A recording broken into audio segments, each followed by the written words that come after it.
Hey everyone, in this episode of HubFuel, we're going to be talking more around the newly released permission sets, which was previously known as roles in HubSpot, and how we can essentially manage your users' permissions at scale as you scale your business.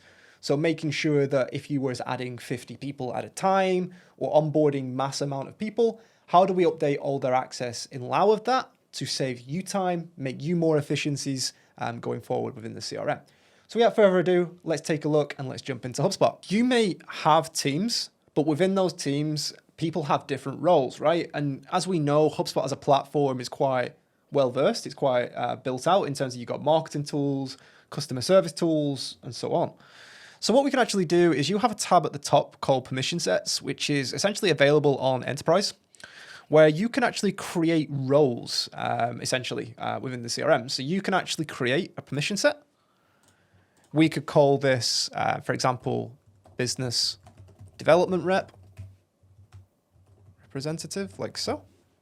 And then what we can actually do is create a role. So we could say, okay, we want the BDR to be able to see everything in the CRM, including all our custom objects. We want them to be able to see their team-only notes. We also may choose that maybe if anyone's assigned as a BDR, we don't want them to delete everything. They can only delete their owned contacts, right? So they can edit anything and they can see everything, but they can only delete what they actively own, right? So we can have full control over the CRM. You can also control the actual tools they have access to. So when we were looking at the HubSpot navigation, you can actually turn off certain tool-based access at a role level as opposed to a user level. So as you can see, we can play around with the different settings. We can then go to marketing, and we may decide that our BDR doesn't need the marketing tools, right? It doesn't need marketing emails, it doesn't need social, doesn't need PPC, doesn't need ads, social, etc.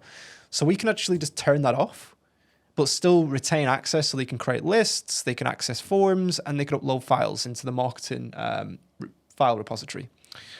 Under sales, we can choose that, okay, can they add new products? So yeah, let's let them manage the product library. And then do you want to give them access to the sales tools? So yeah, as it's a BDR, it's a template. And do you want them to be able to edit people's scheduling links with the HubSpot meetings tool on someone else's behalf? So we can turn that on or off. It's off by default. One of the important things is that you also have the ability to actually, at a role level, decide if someone who has the role applied is automatically granted access to the paid tools, the paid licenses in HubSpot, such as Sales Enterprise, Sales Pro, depending on what you're on. So we could say, okay, when someone's assigned the BDR role, they automatically get access to Sales Enterprise. And then we can say, okay, within Sales Enterprise, can they create playbooks? Can they create sequences? Can they use sequences? So you can kind of control not just have they access to the paid license, but also ultimately really splitting that down in terms of what tools within the paid license they can go on to use. So for now, we're just going to leave that off. We can then click service. We can turn all the customer service tools off because if they're a BDR, they may not want to send feedback surveys. They may not want to do knowledge base articles, and they may not need Service Enterprise. So we can just turn that off. Reporting, it might be that the BDs are not interested in reporting. So let's take that away from the navigation. Let's not cause confusion where it's not necessary. So we can turn that off like so. And then you have your account-based settings. So pretty much the admin settings of the account. So can they install modules? If I'm a BDR, I don't really want them to be installing modules into our portals, so we're going to turn that off as well. For a full list of all the information in terms of what these different tools mean, you can find this on HubSpot's knowledge base, where they will explain to you in great detail what each of these toggles essentially will allow them to do or not do, depending on your selection as well. What we're going to do is press save, and as you can see, it's created my permission set of business development representative in this area. What I can then do is I can obviously select it. I can edit it at any time. But if I go back to my user area, I can then search for my business development rep, so Johnny in this instance, and I can actually assign a permission set.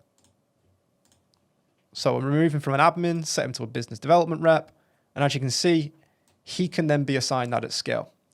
What that also means is when you create users, so if we was to add Jean Doe into our account, like so, press next. We can now press use a saved permission set, so custom roles we've defined. And my new business development rep is there to be selected with a full breakdown of what access I've made that around the role.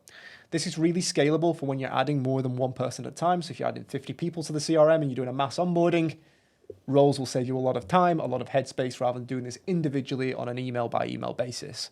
It also means if you update the role, any users that inherit the role will have their access updated. And that's it. That's essentially how to set up permission sets, or previously known as roles, in HubSpot. Hopefully this video helped. If it did, be sure to check out all our other Hub Fuels on our Video Hub or our YouTube channel for more information.